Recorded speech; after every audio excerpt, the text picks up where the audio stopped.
Hello guys, welcome to another vlog. So ito yung before ko na setup, no, yung mga breakers. Ito naman yung after. So as you noticed, meron na siyang ATS o automatic transfer switch ng source. So in short, meron ng Meralco. Pag i-off ko to, try natin i-off yung solar. Dapat hindi mag-corrupt yung ilaw. Natin natin. Off ko 1, 2, 3. Yun! Hindi.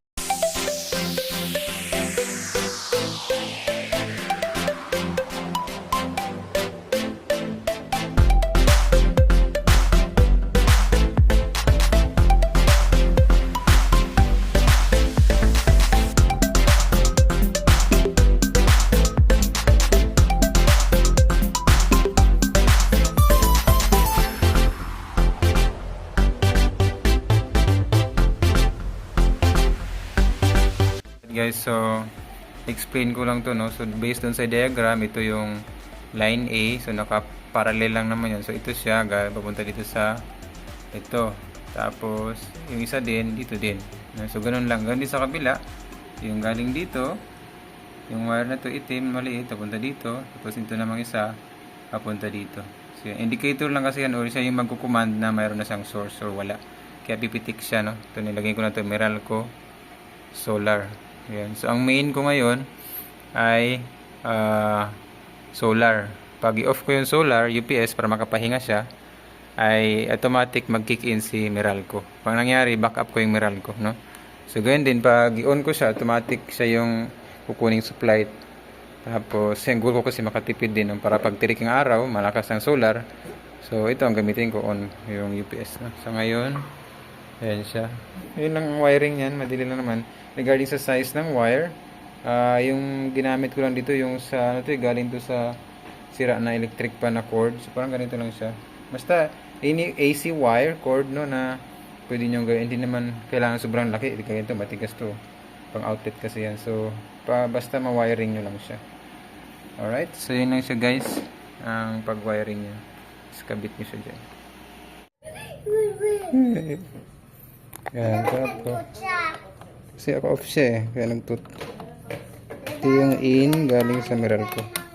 Tapos so dito pala guys, ang ginawa ko is pinagpalit ko lang yung A line at saka line B, kasi ang nangyari una kong setup ay naging main ko yung Meralco, which is hindi dapat. So dito sa pag-wiring ko, pinagpalit ko lang yung solar, ginawa kong main, tapos yung Meralco yung backup. So ito yung in, tapos out dito Meralco source, tapos ito naman yung sa solar.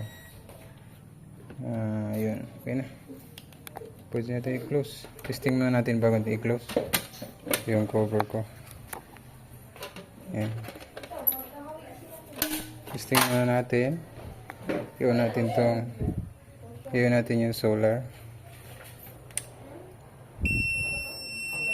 Nangyari yun, pumitik siya.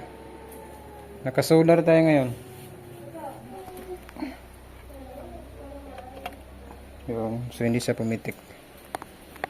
Yun, may ilaw na siya. Ito na yung galing sa Meralco. Few seconds lang mawala na yung ilaw dyan na red.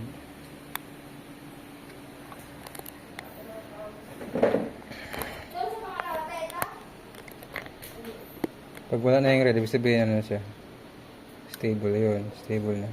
So saka siya nagbato dito ng source. So in short, meron ng Meralco. Pag i-off ko to, try natin i-off yung solar. Dapat hindi mag-corrupt yung ilaw. Natin natin. Off ko 1, 2, 3. Yun, hindi siya nag-corrupt pero lumagitik dito. Pasok sa banga. So okay guys, yung setup natin. So ngayon naka-Meralco na tayo. Yun lang mangyari, pag i-on ko to ulit, babalik to sa solar. So ganun lang. Alright, i-cover ko muna to guys. Kaya pala pinalitan ko ng automatic transfer switch ito, kasi isa sa mga problema ko sa manual transfer switch ay kapag ilipat ko siya sa Meralco ay may time na umaandar pa yung compressor ng ref. Kaya medyo baka masira yung inverter ko na rep. So ito yung naisip ko para pag shift ko ng pagbalik ko sa Meralco ay walang corrupt. Alright, picture.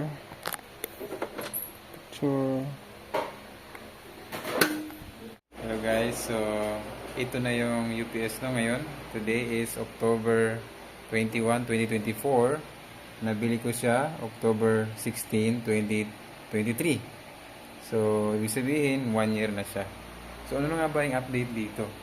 So, ito guys, yung nakita nyo dito, dalawang inverter no. Ito yung luma, ito yung nasira. Kasi after 3 years, I think, pagkabili ko nito, nasira siya. Kasi, yung mga dumi, galing dito sa aming lutuan na punta dito. Kasi ito ang problema dito sa area ko. Gusto kong ilayo nga ito. So, wala pa kasi ito akong nilagay na ganito. Yung parang screen dito. So, yung solution na ginawa ko ngayon, nilagay ko nito. So far, after that, na-replace ko siya, ay nag-okay na siya. So, na-filter na yung mga dumi. Yung nilagay ko dito na ganito. So, ito na.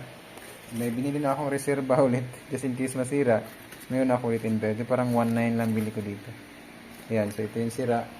Yung MOSFET yan, nasabi dun sa nag-ayos. Yung MOSFET, isa sa mga MOSFET ay nasira.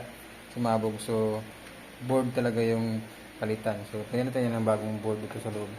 At ito na yung may binili pa akong isa pang board para reserva just in case masira. Yun lang. The rest ay okay naman siya, still alive and kicking. Wala akong naging problema maliban dun sa inverter na nasira, no?